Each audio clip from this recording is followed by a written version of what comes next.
All right, guys, welcome. Hey, so this is Tanner, and I am sitting here with Paul and Terry Danis with It Ministries in Seymour, Tennessee. Right. And thank you guys for joining me today. I'm excited to pick your brain a little bit. Thank you for having us. Oh, man, thank you. Absolutely. So for those of you who don't know, Paul and Terry are the, what do you call it, the owner, CEOs, founders? Yeah, co-founders. Yeah. Co-founder of It Ministries in Seymour, Tennessee. And I believe, I'll let you guys just tell me in a quick, brief sentence what it is that It does. Well, we started 11 years ago. So it was in January of 2010. And It, probably the easiest way to say it is that we vet needs. We find people who need the church and need businesses to come out and help them. So we work with people who are older than 60. So we're more of a senior ministry, and they are all low income. Low income. Okay. Yeah. So over 60, low income. And you help a lot with the widows and the orphans in the area too, correct? It all is about finding the need and then finding the volunteers that are qualified and equipped to meet that need. Okay. So finding the need in the community. So for instance, somebody needs a ramp built on their home. They don't have the funds. They may have some handicaps, low income. They can't afford to pay it. Right. Right. So then you go out and you found the need. We qualify it. Okay. That it's legitimate, a legitimate need. Right. Yeah. I'm sure, being in your profession, there's probably some scam or some people that try to act like they need stuff but really don't. I think there's some people that think they need things that don't understand there's people much worse off in their situation. And so it's just a matter of making sure that when we send volunteers out, that they're not questioning, why in the world are we here? I could be home cleaning my own house or mowing my own yard. And you've asked me to come over here to these people who it's obvious, could be doing it themselves, or they've got grown kids living with them that could be doing it, or I think they probably have enough money in the bank to pay somebody to do it. So those are the kind of things that we are looking for. We get the information about their finances and their home situation and why they're asking. And so there's a lot of questions and evaluation that goes into the process. We actually visit every single one that calls us that needs help. We go out and make a visit. Do like a home visit, essentially. Yes. Have like a qualification form that says, you're right. You need, And it's not just about, for example, if we get called by a home health agency or a social worker and says, I've just visited somebody and they really need this. So we'll go out, or Terry and Michelle do, and they'll visit with them, but they're also looking at other things. It's not just their economic situation, but it's their physical, does their floor look like it's falling in and we got called to put in a ramp or something like that. So they're looking, at the total picture. At the total thing, instead of just the one. And also spiritual needs. Sometimes they're just very lonely, depressed. They didn't call us for that reason, but once you get there, you realize there's other things that there might be needs that could be met through volunteers, especially if they're coming from churches. They're not there to preach to them or anything, but they just need somebody that cares. Yeah. So. Well, I know whenever we did that turkey drive a few years back, I delivered personally like 35 turkeys across all of Sevier County, and I did wind up in a home with a gentleman, and we talked about God because he was alone. He was he was not well off. Right. And it was super sad. But it made, it brought a lot of gratitude to my life to be able to, give and serve that guy. Not sure where he is now or what's happened, but just it was about an hour of time that I spent out there. And I was probably a little upset originally, having to go do all this on my own, but it turned, because I was doing it. I did it because I felt obligated, and then it turned into, man, okay, I'm glad I'm doing this. Well, that's the way God works. It is. Yep. Because we had the whole team organized to set it up, and then there were so many people got sick, and it was just like me and 4 other people. I remember. It was like, well, we already agreed to turn all these, so it turned into more of a self-reflecting, 35 turkey delivery instead of. I hear that from so many volunteers. They think that they're going out to help that person, and then when it's all over with, they come back and they say, Help me. I think I got more blessed than they did. Yep. But, we see those people that are at end of life stage a lot of times, and seeing where they are and realizing that we might make a difference in their eternal future. Or, having the opportunity to pray with them sometimes. We don't go in there with that necessarily on our mind, but the way that God works. It always leads to it.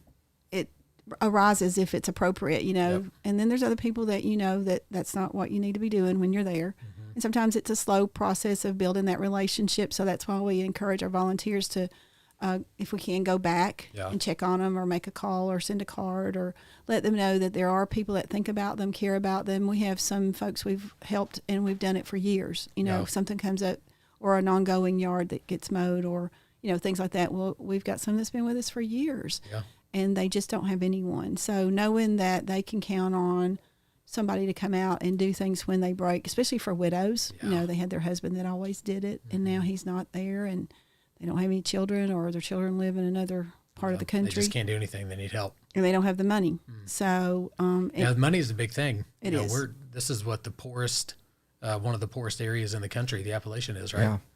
And in Sevier County, we have this huge tourism thing where people are coming and all that, but you don't have to go very far off the main drag to find these houses that look like they're in a third world country. Absolutely. Yeah. Well, if you think about it, so many of the people that are living just right off the parkway, the main drag, as you call it, they work in the industry of service, and that's not a very high-paying job. Right. So they're working at Dollywood or in a hotel or at a theater or in a restaurant, and, their income is low, and so those are the people that we get called about. And so just because there's a lot of glitz and glamour and maybe you spend a lot to go see a show or whatever or to get in Dollywood doesn't translate to the people that work in those industries. Right, high income. Right. It doesn't translate, right.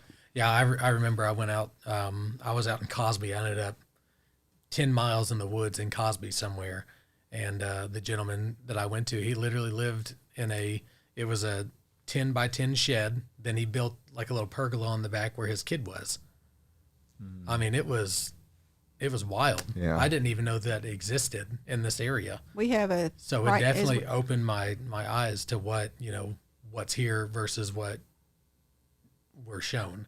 Well, as we speak, and you'll see this in the next month's newsletter, which you are so we'll great. Be sending out. Yeah, you're so great to send out in your newsletter about a family. It's a man that's in his 60s that has a 14-year-old daughter? She's 14. 14-year-old daughter living in a barn currently and has been. Wow. And we found out about them and we've been working with them now for the last year. With COVID, it was a little bit, tougher to get people out and help. But anyway, he was able to get a trailer on the back of his property, but it's a long process to how you get it all hooked up. And it was in such bad shape that we had a company that went out and bought and replaced all the windows, put in a new door. Wow. Churches have been out working on it now for months.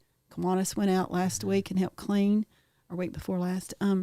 So just the community coming together, the community everybody's coming together, which is the vision for this. It's right. Because I think I remember we were in your like office room where we had like donuts and snacks and stuff whenever we come out and serve, where we all meet and then we prayed before. Cause that was before we had 50 people coming out, right? Where we could all fit in that room, and now Conference we're room, like everybody get outside,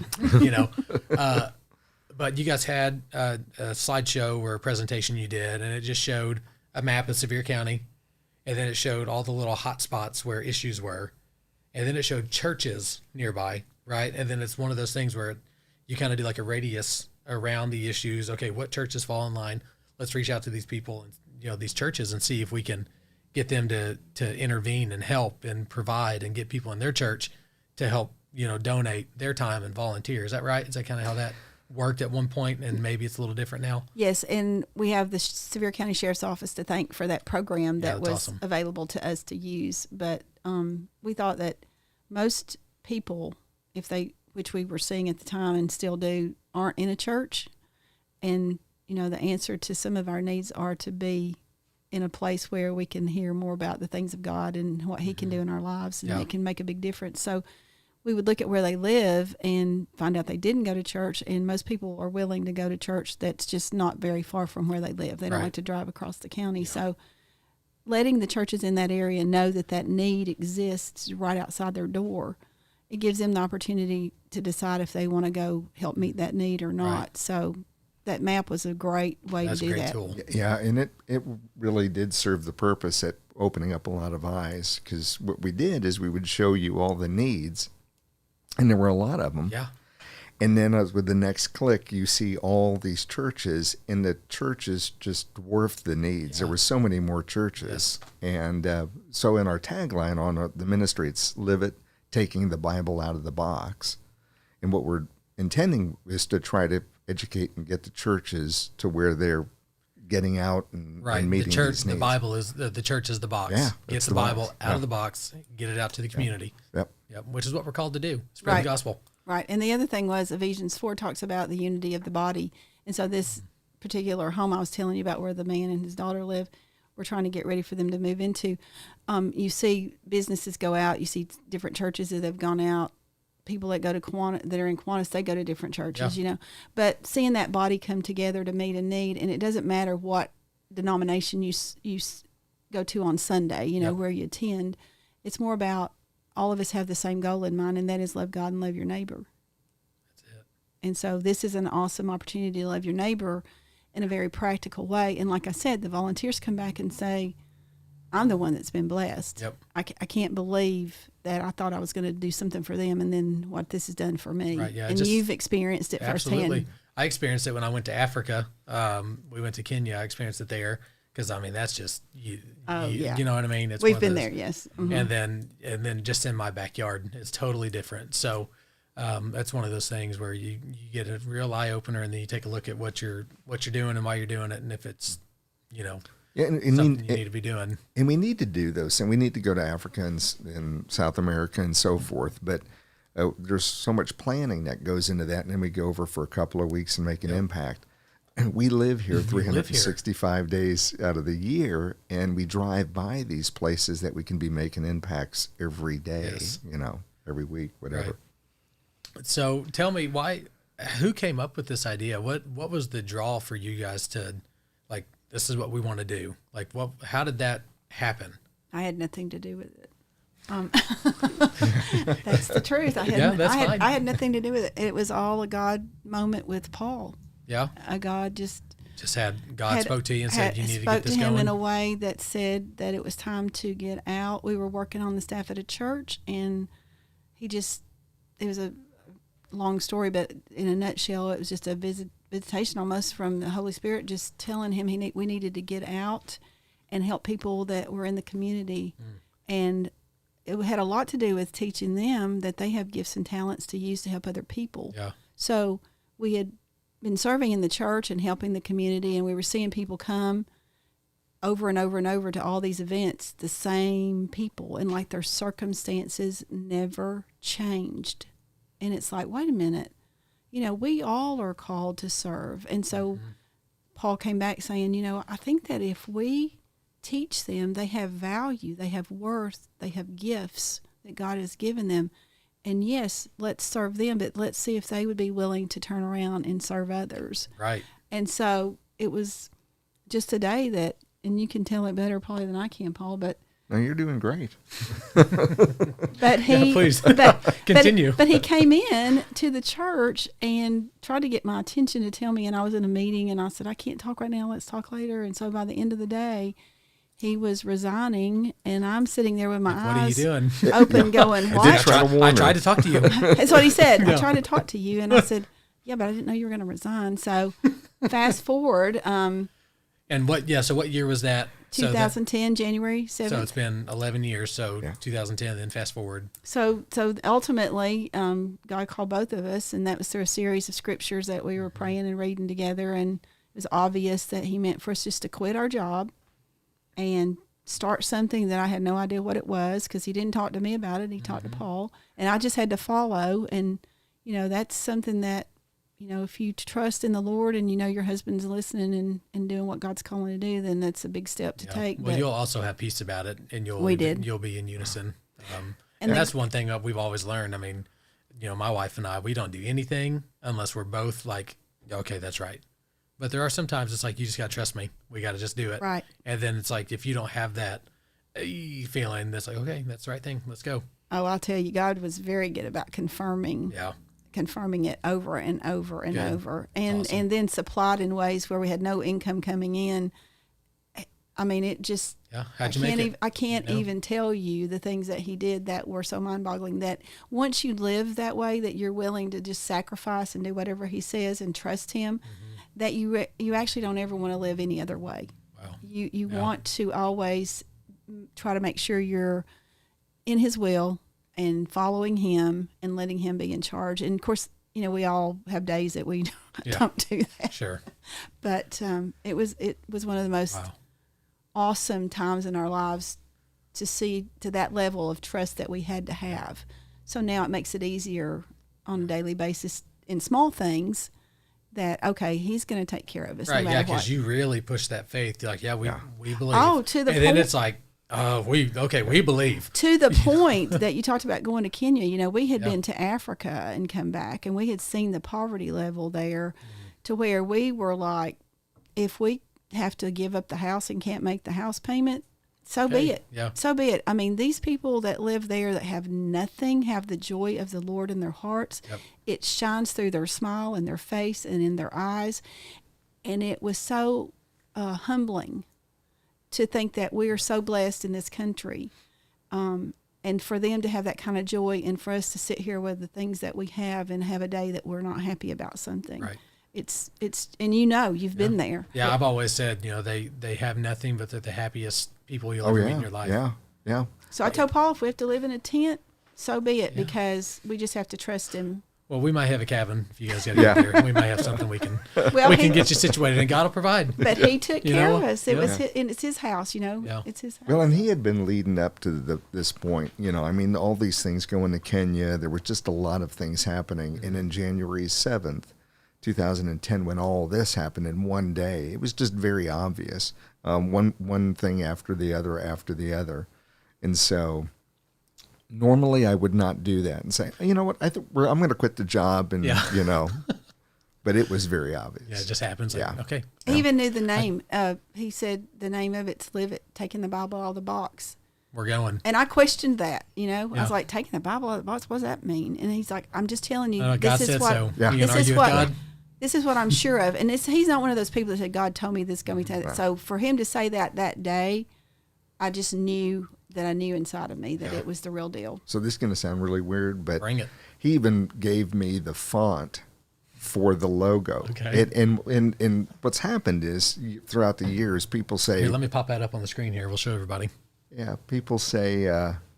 so this... that logo is really cool. Yeah, Live It, and then taking the Bible. But I mean, you do it this way and then this. Two different fonts. The Live It's going up from the L lower to the T higher, like ascending into heaven. And it was just so very, very obvious. It just came to you. It just came, everything in one day. Wow. So.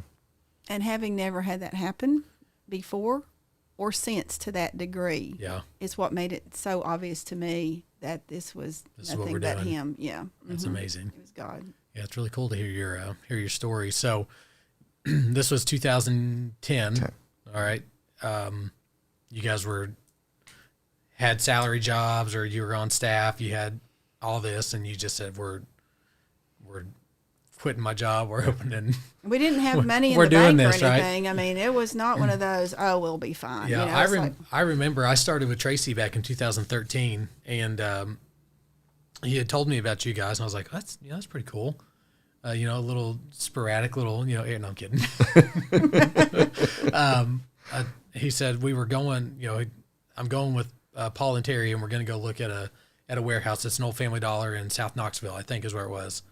Did you guys end up in that building originally somewhere in Knoxville and then moved to this location, or tried and looked at it and nothing happened? Is that right? No, we ended up in Sevierville in a building there, and then that was out the it's the carpet Yeah, gallery it's not. now. Yeah, it's now a carpet place, Okay. but it was right behind the Walgreens. Great location. Yeah. so that was where we started, and that was another God story. Well, actually, how that in all 2010, we worked out of our home for the first 2 years. Did you? 2 years, yes. And we would just meet people out in front of, it was the Food Lion down there. And then we would meet in Kmart, which neither one of them are there any longer. But we would meet in the parking lot, and we had some of the widows that we had served right off the get-go that we had learned about that went actually to the same church we did. We had a floor falling in, and some of the carpenters and guys that do building construction and all that volunteered to come over and help us dig the whole floor out and replace it. And so things just started happening really quickly. And so she would make breakfast, biscuits and sausage, and bring up to the parking lot. So that was her way of giving back. Yeah. And like that was what you said earlier. It's like if you're going to receive, you then have to return because the blessing is in the giving. It's in the giving. And we wanted them to be blessed. Yep. So everybody needs to be blessed. Absolutely. So you give of yourself or whatever gift and talent you have. Yeah, whatever you can. We had one lady that was on oxygen that we helped. The sheriff came out. We worked on her. Roof was leaking and she had a hole. And so we had some people that climbed up and fixed it. Boys and Girls Club came out. And she physically could not do much of anything. But she said, please tell me people I need to pray for. And then she started calling another widow that was in the same boat. And they became friends over the phone. And then a few months later, we were able to do a little dinner for the widows at the Civic Center. And they got to meet each other. It was so sweet. That's awesome. It was so sweet. It was just so special, some of the things that happened during that time. Yeah. You had said something. So your philosophy of, if you receive and you're giving, the blessings in the giving. I was just talking to Dion earlier, and there's a quote going around. I don't know who said it, where it originated from, or who actually the quote is from, but it's the size of the hole you receive from is proportionate to the size of the hole you give from. Really? And that's it just makes a lot of sense. You know what I mean? So if you're constantly giving, whether it be of your time, of your money, of energy, resources, prayer, whatever that is, you're receiving also. And that's, it kind of ebb and flows. So it's twice now it's been in circulation. So. Right. Well, that's a good one. And one of the things that we've tried to do throughout the years is these folks that we go and have very little money and their house is in bad shape, is to tell them that there are ways that if they are still drawing a breath, they have a purpose. Yep. And so it's to kind of help them find that purpose, like Terry was talking about. That's awesome. Mm-hmm. So the first 2 years you worked out of your home, right? Doing this, was the thrift store didn't open up until when? 2012. 2012. So that's whenever, you weren't doing thrift store activities in your home or? Nothing like that. We had no income other than just supporters that we would have donate dinners and meet with people we knew and just tell them what God had called us to do and ask if they were interested in maybe supporting the ministry so that we could continue. And so we had people that would write a check every month. That's awesome. For the first year or two. Get you off the ground because they believed in what God had us doing, and they saw what was happening in people's lives and homes changing, and a lot of them went out with us and volunteered. Yeah. And the lights, we were able to keep the lights on, and it's just looking back, it's like, I don't know how that happened. Right. But, It's God. Yeah. Absolutely. Yeah. That's so wild. it just so happened that in 2011 we had a contractor that was volunteering with us a lot, and we were in Alabama, where I'm from, and had visited a church, and they loved what the idea of Live It was and what Live It was doing, and so then the tornadoes came through Alabama and devastated a lot of people's homes, and people died, and there was a widow that lived out on the mountain there that they had asked, would there be any possibility that Live It would come down and help them coordinate rebuilding this woman's home. She had no insurance. Her husband had built the house. He's now passed away. It had devastated her. Her house was completely gone, and her 2 daughters that lived on the property. So she couldn't even go live with them. Yeah, the town was Pisgah, Alabama.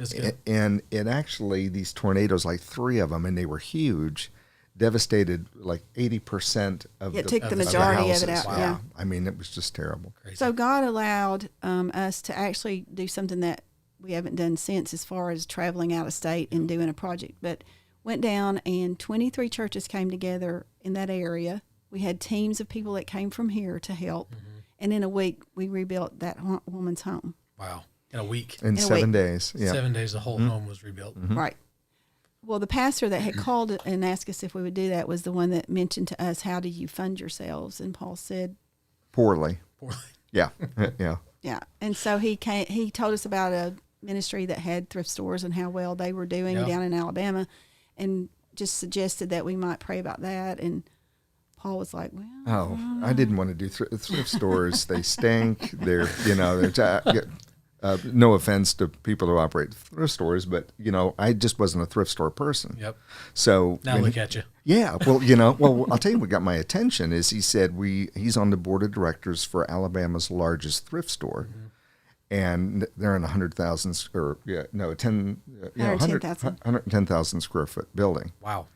And he said that it funds a alcohol and drug rehab program, and the budget is $5.5 million.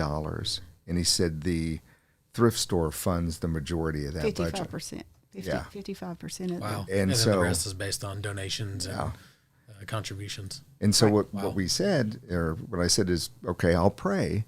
If God wants us to operate a thrift store or open a thrift store to help fund Live It, God will give us the building.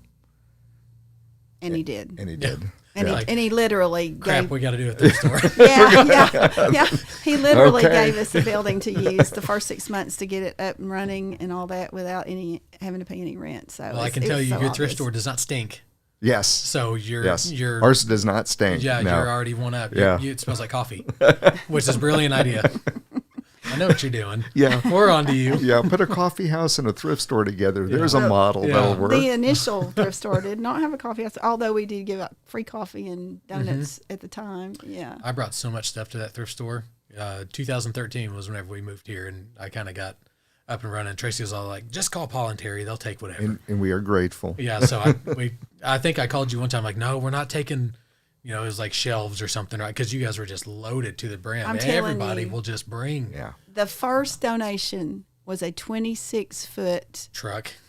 U-Haul from some friends of ours who the aunt had gone into a home, and so they had the majority of her stuff Yeah. they had to do something with, and they just backed that truck up and filled up our back room. Take it. And it hasn't stopped since. God has continued to bless. It's just amazing what he's done. One of the first couple times that we served, it was before the coffee house was made, and it was when all the couches and all that stuff were over in where the coffee house is.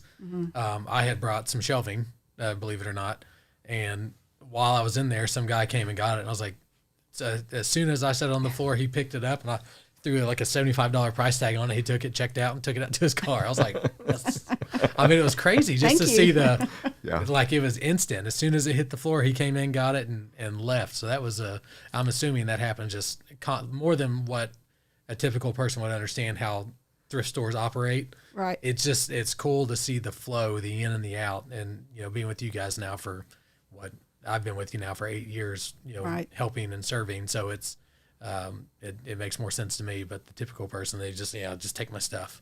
Right. But then to see who comes in to get it, and then what it funds, and then the ripple. So it's that ripple effect of you impact I'm impacting Live It by donating.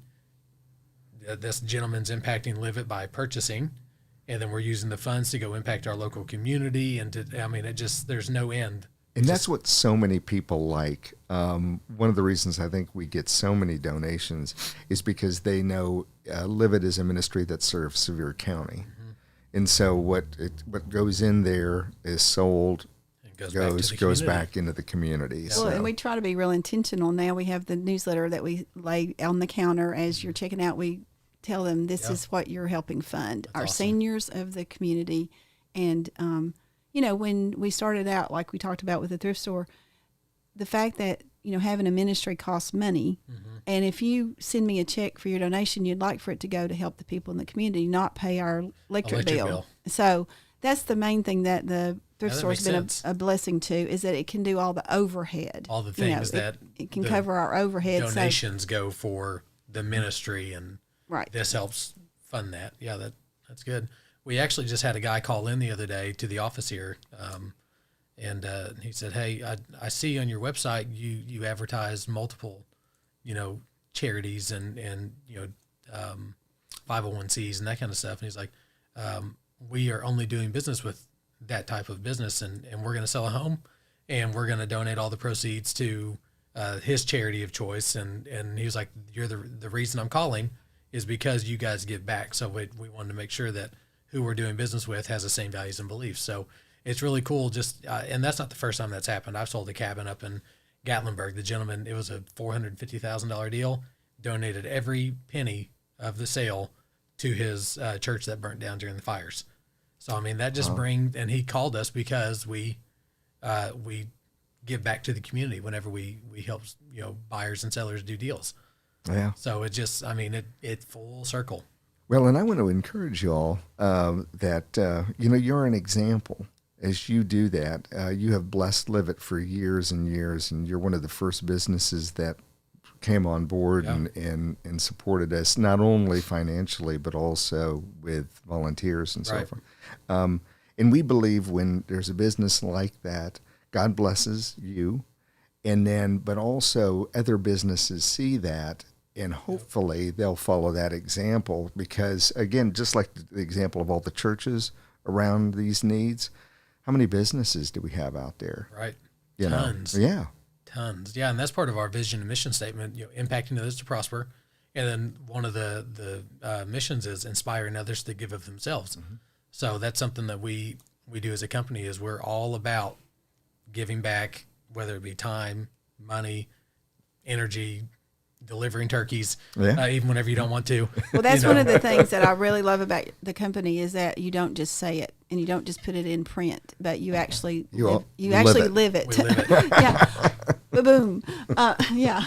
But I don't know if you were aware and if you were part of it, but some of you went out and helped build a ramp in Wears Valley. That was before I got here. It's probably in 2011 or 12, I think, is when that happened, or maybe early 13. Physically went out and helped build a ramp. That was for that little boy, right?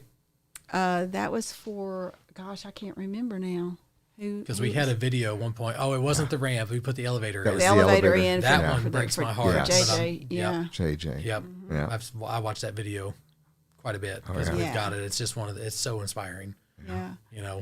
Well, and I was talking to someone yesterday about how they don't realize sometimes what impact you can have on somebody's life just by doing some little something. And you talked about the man you took the turkey to and you were able to talk with. Mm-hmm. But just the fact that a widow doesn't feel safe climbing upstairs to change a light bulb. Or yesterday we had a widow call that we've worked with for a long time, and birds had gotten in through her fire, her chimney, because the little vent thing that's on top had blown off. Popped off, yep. And so we were able to go out and put that back on because she was worried about the birds getting back down through the and then flying in her house, and she just lives by herself and very scared. I've got to brag on Terry here. I know she won't do it, but so this was yesterday, and Terry was talking about how a lot of these ladies, we've had a relationship going on for years. So if they need something, they call us, and this lady, God bless her, very emotional. She called and she said, this screen that was on the top of my chimney has fallen off, and there's a bird that's come down into and I'm scared and all this. So if I fall asleep, it's going to poop on my face. Did you climb the roof and fix it, Terry? She did. Yeah. So I put the ladder up there, and I was going to get up, and it's like, I'm not a big heights person. You're not climbing the roof. I'm not and I'm looking at the pitch. Yeah, and so she just says, I'll go up and do it. And it's like, I'll hold the ladder for you. Are you sure? I was going to do it. I actually kept telling him, let me do it, because I'm part monkey. I like to climb. I climb trees. I'm a tomboy at heart. Mm-hmm. So I said, it's easier for me because if I fall, you can catch me. If you fall, I can't catch you. Moving out of the way. Yeah. So I was like, I think I'm going to do this. So he went to do something, and the next thing I know, I'm on the roof. And I'm like, I got it. I've got it. But having volunteers that you can call to do those kind of things is helpful. Right. But I couldn't think of anybody off the top of my head. And I thought, well, she lives not that far from us. Let's just go do it ourselves. Yeah. Yeah. That's awesome. So you had mentioned you have a newsletter that you send out, and we also send that to our database as well. So I just want to talk a little bit about quarterly. We come and visit you guys to your location. And I had made reference earlier about we have to stand outside because there's so many of us now. And it really is part of who we are. And we enjoy looking forward to the days where we get to go do that, because it just gets us out of the day-to-day minutia of real estate and working, and we get to go just serve and hang out. And we know what we're doing is for a great cause. So I have just we just enjoy going out and whether it be cleaning out a 53-foot, container full of tools and building supplies, or reorganizing clothing, and got to climb up on top of a ladder and stand on one foot and try to put a 20-pound box of women's clothing for the winter time up on the top shelf. We all come out a little better every time we do it, and we thank you for the opportunity to be able to just go and help you and serve in any capacity. I know we're not on the front lines, doing all that other stuff, but that gritty work on the inside is, I think, what we strive to do. I don't think that we look forward to you coming more than you could possibly look forward to coming. Because you all are great. You guys are amazing. I mean, it's just, I can't wait for you to come back, because I know that it's going to make such a big difference from when you first get there until when you leave. Yeah. And I always tell the girls that work there, I'm like, you if they don't know you, because sometimes we have changeover and staff, and I'll say, you're not going to believe it, but when they get here, there is so much going to be accomplished. It's going to blow your mind. Right now, it's hard to get help. And so everywhere you look, every business in town is looking for more people. Yep. So having volunteers like you guys, and you are so professional, and you follow direction, and you get it done, Yep. And so we just are so excited every time we know you guys are going to come. And, back when we were building the coffee house, you guys helped. You were a big part of that. I can't tell you how many pallets I cut apart, tore down, put up, and then we go back in there and they're not up anymore. I was like, okay, I guess we're not doing the pallets this time. It turned into a bigger project than we thought was we would have never opened. Yeah, but there is a wall in there that has your fingerprints all over it. Because, we did take those pallets that you cut. That's right. Off the pallet and put them up. One of my favorite memories was building the house up on Grassy Branch, or out that, I forget the street name, but after the fires happened, Manus Hollow. Yep. Yeah, the house was pretty much gutted, right? And then we come in, and we've got pictures of Tracy up on the chimney with the sledgehammer, breaking the chimney down, and I slung 10,000 pounds of rock that day, just trying to get it out of the yard. And it was actually building a house from the inside out, because in order to keep that property, because it was such a small piece of land, and with the new restrictions, if we had torn it down, we wouldn't have been able to put a house on there. So you basically tore the inside of the house out and rebuilt it from the inside out with just those 4 walls, which is way more difficult, the contractor said, than if we'd have just tore it down and started from scratch. If it was easy, everybody would be doing it. Yeah. That's why it took so long. But I'm telling you, volunteers like you guys coming out and helping us rebuild that house. We had a ton of people that day. Yeah, and we saved some of the jobs that are really, are really hard. Big for us. Yeah, and you guys come out and just knock it out. So we appreciate it. Yeah. We're like, wait till they come. They'll take care of it. We actually need to move this 50-foot dumpster from here to there.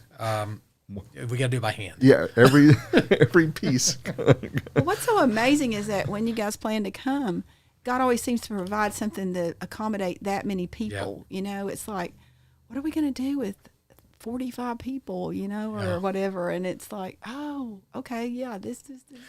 We went and we come every 90 days. So the one of the days we went, the coffee house had just finished, and myself and AJ and Mike and a couple of us built the big basket deal that's right on the inside. And then the next time we come back, it's full to the brim, overflowing. I was like, it's only been 90 days. There is so much stuff in that thing. Well, that's because everybody stayed home this past year and cleaned out their closets while everything was closed down. It was full. COVID came, and we had to shut down for 2.5 months. And Paul and I went to the building every day because people kept cleaning out their closets and dropping things off. Even though you have signs that says don't dump, we'll wait till we're open. Yeah. That's just like. Yeah. So we were taking every day. We were taking just truckloads and carloads of donations. And so crazy. We haven't recovered yet. I'm sure. It's just, I'm so grateful We get So- great donations. We Yep. had people in there last week from West Virginia saying, we've traveled all over the county, and as we get out to this direction, you guys have the best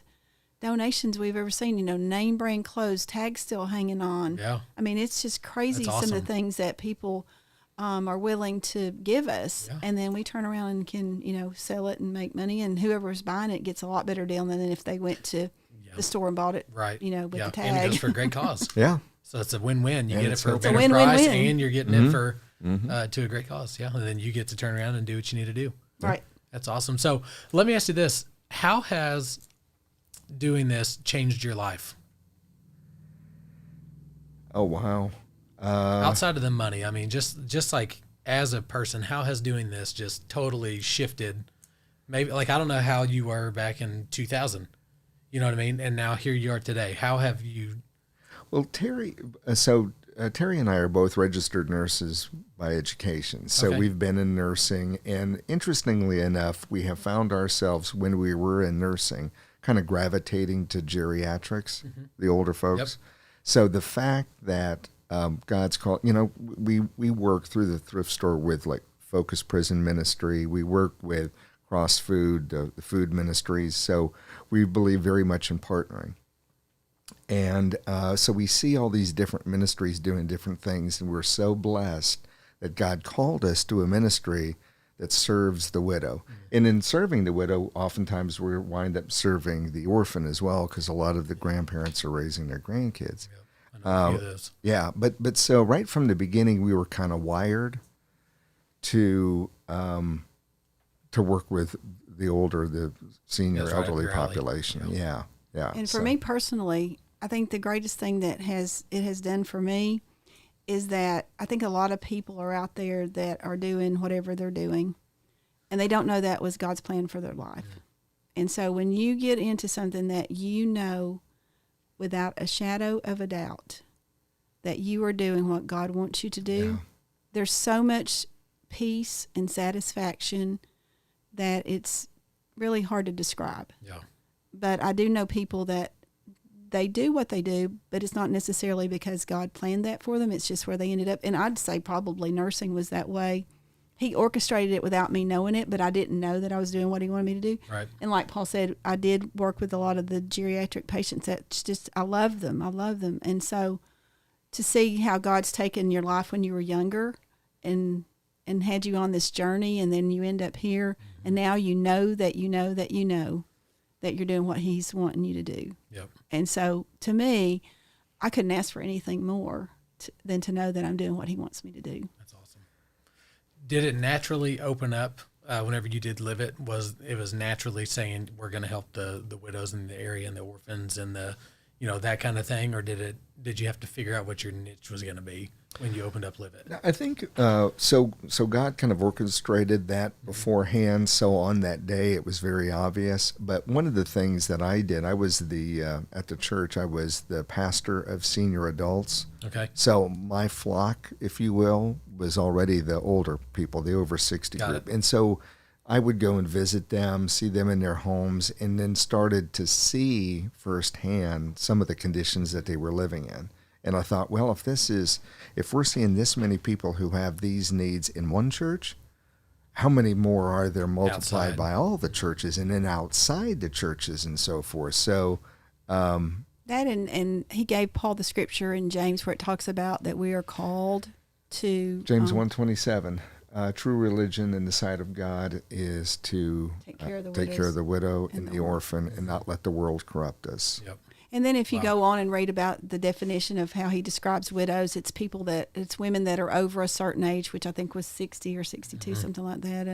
And he's very definitive on who the widow is. And so we did make, I don't know if I'd say it a mistake, but we did have some calls for some younger widows. And it actually turned out that it didn't work out well. Either we weren't able to finish it, or they ended up moving in a man, or, I mean, just different things. Yep. And we were like, God, I don't think we were supposed to do this. Yeah, we're not feeling that one. And so he made it real clear to us by doing some of the things we probably shouldn't have done for people. And not that we wouldn't help anybody if we could, but you have to have what you are called to do. It's like we're not called to do the food ministry. We're not called to do the prison ministry. We work with them and help in any way we can, but we refer to them, or something like that means. But anyway, sticking with what God called us to do, He made it very clear. Right. That's good. Is there any other organizations like Live It going on? Because there seems to be some that are involved pretty much like all aspects, but I don't know if there's any that I've ever heard of that says, let's get the churches involved, find the need, get these people to help. It's more just like, hey, we're a donation center, or hey, we're a food bank, or you know what I mean? Like there's not really one that I can think of that's kind of all income like you guys are. Well, in Knoxville, KLF, which is the Knoxville Leadership Foundation, they have multiple ministries. One of their ministries is called Operation Backyard. And so they do similar in regards to they have their people that go out and assess a job. They have volunteer groups that come in, and then they go out and build ramps and do that. Where I think we're a little bit different is that we're going out and looking at the person holistically, and then, like Terry said earlier, spiritually as well. And so we don't, for years when we first started, we'd go out and fix something and then leave. And a pastor that was on our board said, you have to be really careful that you're going out there and you're serving them and you're doing something for them, but you're not dealing with them spiritually and helping them have a relationship with Christ. Actually, his quote was, well, he said, you have to don't make it a more comfortable place for them to go to hell from. That's exactly what he said. Yeah.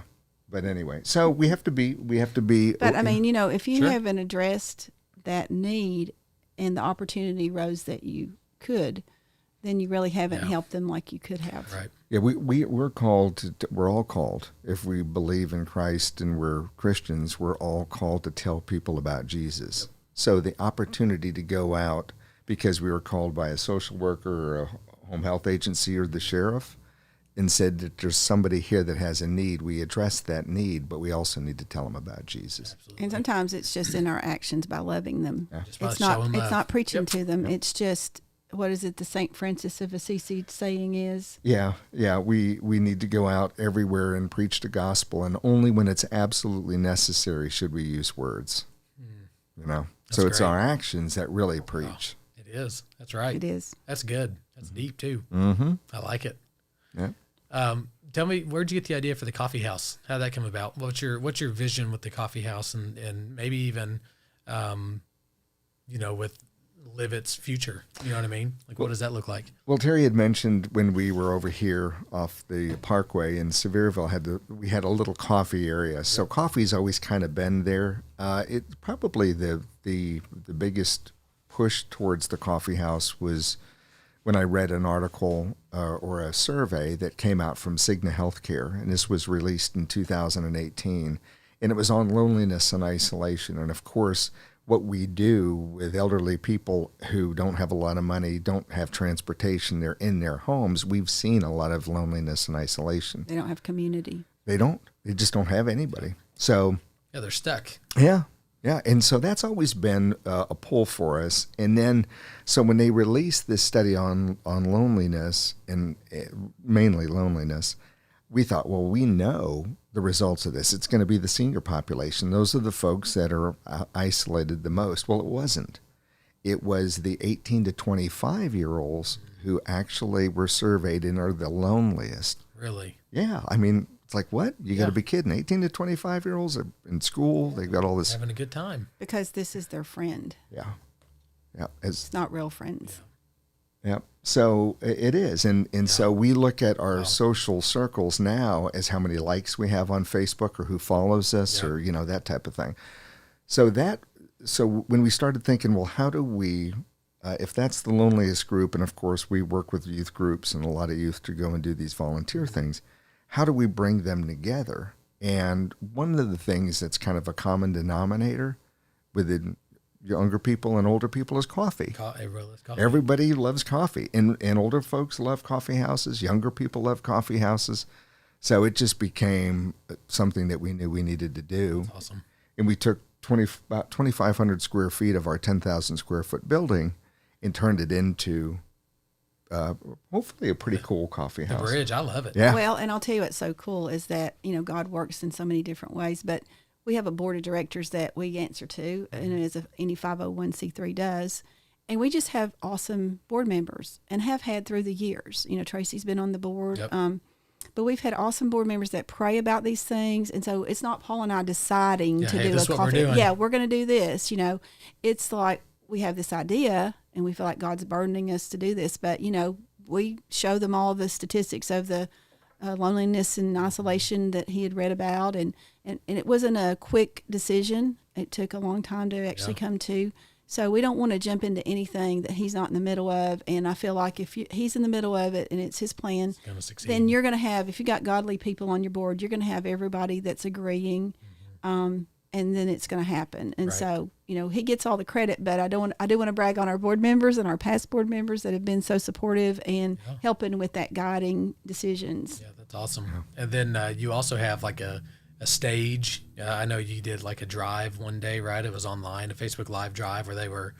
Now that's that is our new yearly fundraiser. I'm glad you brought that up. Yeah, I mean, because I watched it live because it was during November. During COVID, right? Right. Everything was like kind of locked down and all that good stuff. So well, historically we had done a banquet every year to do fundraising, and with COVID we couldn't, and so we were like, okay, what do we do?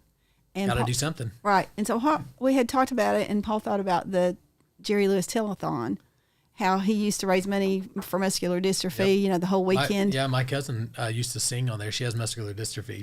She would actually go on and sing. Oh, wow. Yeah, I didn't know that. Yep. Well, that's awesome. Well, I'm originally born and raised in Las Vegas, and so that was where a lot of that telethon. Yeah. It was in L.A. It was in Las Vegas, but Well, they had one here. I don't think it was that one specifically, but they had one. They were all. I mean, it was huge, and so and yet it was very entertaining because you saw all these different people singing, acting. Yep. And so we just thought, well, how much fun would it be to get local talent and showcase it on a talent-a-thon? And God just put the whole thing together at the Ridge Event Center. It worked out to where we could use that, and we started just asking people, would you be willing to sing or play the piano or whatever?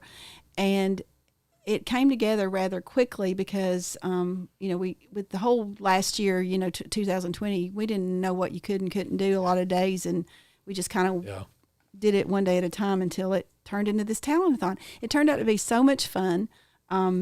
We had Todd Hiptonsaw was our MC. He was hysterical. And then we have J.P. Miller came on, and we had trunks, and people donated things, and we sold the stuff out of the trunks. And so that was a way to raise money. People could call in, text, different ways to give, go to our website and give on PayPal. But anyway, it did pretty well for what we had, done for it. And so because it was so much fun and it was successful, and we didn't know what this year was going to be again, we just decided we'd do it again. So November 9th this year, we will be having another talent-a-thon. And the beauty of it is you can pre-record it. So you don't have to actually go there on November 9th. But if you wanted to be involved in being in entertainment, we could come and have it videoed ahead of time and then just put you in. And so, we're looking for talent, just so you know. Awesome. So you can sing? I can't. I can't sing. I can't dance. No. Then you can write a check. Yeah, I'll write a check. I'll come donate my time and money. How's that sound? So let me ask this, Paul. What do you spend the majority of your time on, working on in this ministry and Live It? What is it that you do? Because you guys have multiple things. You've got Live It, as a whole. You have the thrift store. You've got the coffee shop. You have the My Ride program. The My Ride program. I mean, you have multiple things that you guys are doing. First off, how do you prioritize everything? And then what are you each spending majority of your time on? Well, and so in the ministry, Terry's the executive director. So she's makes sure that the operations of the thrift store, the coffee house, and the ministry flows. I'm the president of the ministry. So we had a chairperson one time, Tim. Never heard of it. Yeah. Shout out to Tim. Shout out Tim. Hey, Tim. I just talked to him yesterday. Yeah. But he gave some great advice. He said, my role is to work on the ministry, not in the ministry. And so it's hard, when you're small and, Yep. and your office is in the thrift store and coffee house, it's hard not to be on or in the ministry. Yep. But generally speaking, I'm praying a lot and wanting to hear the continued voice of God as he's pushing us along, the coffee house. The most recent thing that, again, dealing with the loneliness and telling the stories of elderly folks and trying to get the young people and the older people together is this legacy stories that we were talking about. Yeah. And that's where we were, the My Ride program, when it started, there was a lady from the senior center who was on our advisory board, and she said every time an elderly person passes away, a history book is closed, never to be opened up again. And so I just thought about that, was praying about it, and just felt like the Lord was leading us in the direction to start to do interviews with younger people or anybody really, but sitting down and asking some of our senior folks what they did when they were in high school, or what was their greatest challenge in life, what was the best time that they had in life, and that type of thing. Awesome. Yeah. So that's Paul's newest venture he's working on. But he also is our IT director, and he's our plumber, and he's our janitor and maintenance guy, hauler of heavy furniture if nobody else is around. But he does our newsletter because he is our most creative person that we have. So he puts that together. We all have input into it, but he puts it together. He gets it done. And then relationships with the pastors in the community. There's a pastors meeting in Seymour that they have every month, and so he's really that's good too. Just being involved in the community, trying to get more help, relationships, more relationship building, more connections, more churches, more people. Yeah, really finding the needs. And churches primarily because they have a call on them to love their neighbor, but to get more businesses involved, involved and all that. So that's kind of my role, and then Terry makes sure it all happens seamlessly, and which it seems like it does. I mean, you do a great job. It seems that way, doesn't it? It does. My most recent thing is climbing roofs, but before that, it was you do everything too, don't you? She's been praying. I've seen her pray. Oh yeah, she prays. Yeah. I pray without ceasing some days. Yeah, that's crazy. That's awesome. It's fun. It's never a dull moment. Never the same day twice. You never know what to expect. Who's going to walk in? Lots of interruptions some days, but just keeping it churning, having great people that, have a manager of the coffee house is amazing. A gal that's our manager over the thrift stores, it's amazing. She was just gone for 10 days. I missed her sorely. So, yay, she's back. Shout out to Darcy. All that stuff. Darcy and Bill, my two guys. Yeah. All that stuff she did, you had to do while she was gone. Yeah. Got to do it. Yeah, yeah. Dion and I were talking about that earlier, where it's, show me your org chart, your organizational chart. And it's always like, here I am at the top. And then here's these people, and then here's all the workers, right? And then here I am at the bottom. Well, if you flip it, that's really what it is. Because if these people quit, who's it fall on? Yeah. It all comes back on you. Yep. So it makes you really cherish those times whenever, they're there and they're really taking that load and that burden and all that extra stuff that, we don't have time to do because we've got this other calling we've got to get going. And then whenever they leave, it's like, oh, okay, I got to carry this load again. I'm carrying all this pillar.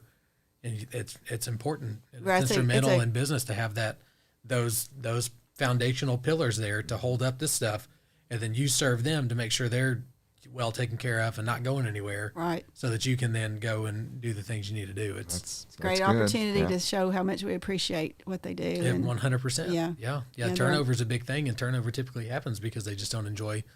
People don't leave jobs; they leave bosses, right? So that's typically the main thing. So, and that just It is what it is. So if you can bless them and love on the people that are doing all that stuff that you don't want to do, they're more than likely will stay, and then your retention and turnover goes down. And what's so amazing is that when you get somebody, God brought them, because, our coffee house manager, not only does he know how to do that, and he knows how to cook, and he's a great creator of the menu, he knows how to sing. For the little stage you were talking about, and has talent he's brought in to have evenings. He's got connections, all that. Connections. Yep. I mean, just unbelievable to get somebody that knows how to do all of that. That's awesome. And he was the first one that came to respond when you were hiring for the coffee house manager. And that was it. Just one and done. Oh yeah, one and done. One and done. And then I get a gal that's done thrift store management before in another county, and they closed, and so she was. It's what just, are the chances? It's just God brought them, Yep, God moving. So grateful. That's awesome. That is really awesome. So, for all the listeners out there, you guys are a 501c3. You take sponsorships, you take donations, you take volunteer work.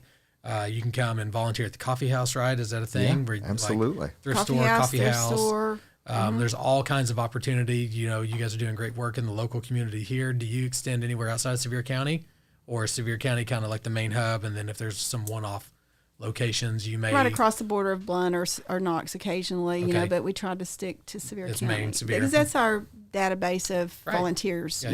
Sure. So where your volunteers are is where you can go. Okay. So what I'm going to do is I'll go ahead and pop over here on the screen. So there's a couple ways that you can help Live It. And Live It, survives on sponsorships and donations. So there's a few things. You can volunteer here on their website. You just click this, you get volunteer information. It'll probably make you fill out a waiver and, all kinds of jobs that are available for you to donate with or volunteer for. Or you can click the donate button and send money. Money is not always the only thing that you guys need. A lot of times it's like you were talking about, you need contractors or plumbers, people who just know how to do things. Right. So, if you guys are skilled or you have any kind of, qualities to help out, I'm sure you guys would love to talk to them or hear from them in that aspect. Absolutely. And then there's obviously the big donate button here. You can click that. And here's some ways that you can donate. So, buying coffee from you obviously feeds back into the ministry. Does it supply just like the thrift store does, or is it a different? No, it all goes into the same. All goes into the it's same all for column. the same cause. Got it. Yes, we do have the Coffee House Brick fundraiser. If anybody wanted to do a legacy, or just have their name on the wall, you can buy a brick for $125 for a regular brick size, or if you want to do a logo with your company or just your name. I mean, the what is it, 8x8, Paul? Yeah, the 8x8 is It's the logoed 500. one, 500, and then if they wanted to do just a small one, a 4x8, it's $125. And it'll be on there permanently. Yeah, And when that in the wall's coffee filled, house. it is done. No more people can go on there. So we're building that wall as we speak. Okay. Now I know. So your Home Sold Guaranteed Realty, the Kings of Real Estate team. Not only do we donate time once a quarter, but monthly. From every sale that we have, we donate a portion of that sale to you guys. So businesses they have the availability to do this as well. If you guys want to give, just obviously call, reach out to you guys, however, to Paul and Terry here, and they'll get that set up for you. I also, on my account, the Amazon Smile, so that's a real easy one. You can go in there and just go to Amazon Smile, and you put in the Live It organization, and then a percentage of qualified purchases come back to you that way. What's the Kroger one? I haven't seen this one. If you have a Kroger card, you can have it designated to go to Live It Ministries also. So Kroger gives back a percentage. It doesn't cost you any more for your groceries. Sure. They're just giving give part back. of theirs. That's awesome. That's so they really will cool. send us a check quarterly. I think it's quarterly. Yeah. That's awesome. I didn't know Kroger did that. Yeah. That's Yeah, so really if you good. just go into the Kroger.com and go under community, down at the bottom of the screen, there's a place that you can type in Live It Ministries. It'll pop us up and see more. Look at and that. then every time you buy groceries and you scan your Kroger card. Everybody buys groceries. We spend so much money at Kroger because I have 75 kids. Yeah. That's just they eat everything. You need to attach that. Oh, well, I'll tell you, Kroger card. and it really is amazing. They're very generous in what they give to nonprofits. Yeah, So I'm sure. Yeah, I'm going to call Kelsey when I get through here. Tell her to sign that She up. does. It's all online. She does that click list, buddy. She goes over there. Beep. Yep. Trunk you gotta get opens her up. code. They load it up, and she's out of there. Yeah, when you got that many kids, you have to, right? Yeah, she texted me yesterday. She said, "Why did I bring all the kids into Kroger today?" I come home and she's just like stressed, like, "Oh my goodness, these kids, they wanted everything. Can we have this?" Oh, yeah. They're wild. I love them.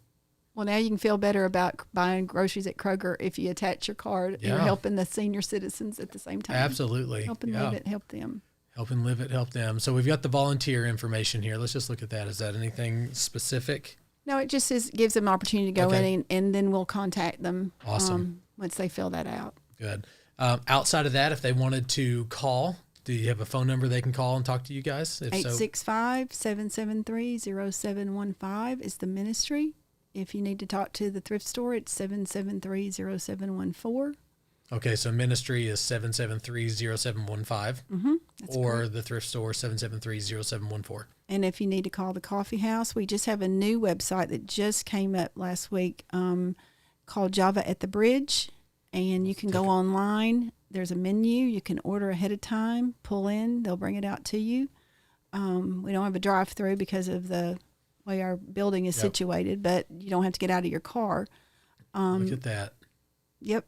And it shows you can rent the area out in the evenings if it's available. So, we're really excited about the new website there for the beautiful. Java at the Bridge. And the advantage with this is that people can do an order, and then we don't have a drive-through. It's a we're about community, so that's really not a community thing. But if somebody wants to come and just grab a coffee, Get it and go. they can order ahead and pull up, go inside, and it'll be sitting right. Or at they the- can call ahead, 865-280-2607, And 280-2607, and give place an your order and and- they'll bring it out to you.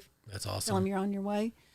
So, and we have a Facebook page as well for the thrift store and for the Java at the Bridge. I didn't know there was one for the thrift store. I follow the bridge for sure. I don't follow the thrift store. I didn't know that was Live one. at Thrift Store has got its own. Is that a newer one? Facebook page? No. No. Okay. Well, I just dropped the ball there. Yeah, That's all right. Yeah, Facebook page, and so I follow Live It. I That's- don't follow the thrift store. well, and if you follow the Java at the Bridge, you'll see if there is anything going on there, Mm-hmm. because we just had a jazz band there last Saturday night. This past Saturday, we had Smoky Mountain Variety Show came and did a show. That's awesome. Is there a schedule that, like an event schedule that you guys are going There to have? should be. Click on events and Yeah. see if he's filled it out yet, because I know we have a big. Is Paul supposed to do this? Yeah, See, no, it's this got our is so talent. new. See, it's Yeah. got our talent-a-thon there. No, actually, Bill does that. He's.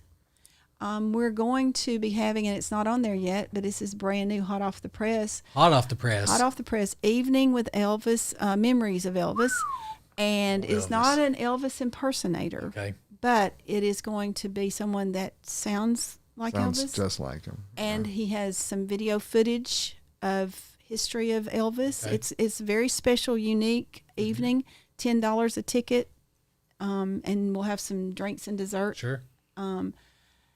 Also, if you want a table reserved, then it's $25. Okay. So you can just go online or call and get a hold of Bill, and get we that have worked tickets out. there at the coffee house. You can pick them up there, or you can get them online, or you can do it on Facebook. Or do it on Facebook. Job at the Bridge. Java at the Bridge. That's awesome. Okay. I learned a lot today. I really appreciate that. And so for our ending here, just want to say thank you for taking the time with me today to share your heart and how Live It came about. It's really awesome to hear your story and what you guys have done and the faith it took to get from where you were to where you are now, and the trials and tribulations. I mean, that says a lot about who you are as people and your faith and your beliefs. So I really appreciate you. Thank you so much. Well, thank you, and I love what you're doing here. I wish you great success. I can't wait to go home and find out how to get on all these podcasts and listen to the ones you've done and the ones you're going to do. Well, It's we just exciting. started, so Yeah. there's none. There's a few like on Facebook right now, but I just have done you guys are my third one, Okay. and I've done them all since Monday. So Oh, wow. I did 2 today. You're the second today, and I had one on Monday, it was Monday. So we're on the ground floor of Man. this Ground thing. floor I love breaking. it. So I today's love only it. Tuesday. I thought today was like Thursday already. So yeah, Thank it's you. been 2 days. So I'm just trying to push as many as I can. We'll get get them all released, and we'll put them on Facebook. I'll tag you guys and that kind of stuff, because it's good information. People need to know who you are, what you're doing, and why you do it, and that will inevitably just lead to more volunteer work, more needs will be met, more churches will get involved. It's just all around going to be a good thing. Yeah. Actually, our seniors in this county need to know. I mean, they need these people in the community that can Yes. help. It's not me or Paul or Live It, in all honesty. It's Yeah. the people in our county that are in need, that need the people listening to step up and volunteer, donate, be involved, Help out, give back. Yes. give back. And I want to hear all the podcasts. So what do? I just like it on Facebook? Yeah. So and- what'll happen It'll get uploaded to our website, and whenever it does, I'll just send you a link to our podcast library, and then you can just click through all of them whenever they get up there. Maybe you can give us some information to put in our newsletters for other people that Sure. can listen to it. Absolutely. Yeah. It's all about working together. That's it. That's working together. For a long time. A Love long you guys. time. Yeah, we love you too, and we appreciate you. Yeah. Thank you so much. Have a great day. You too.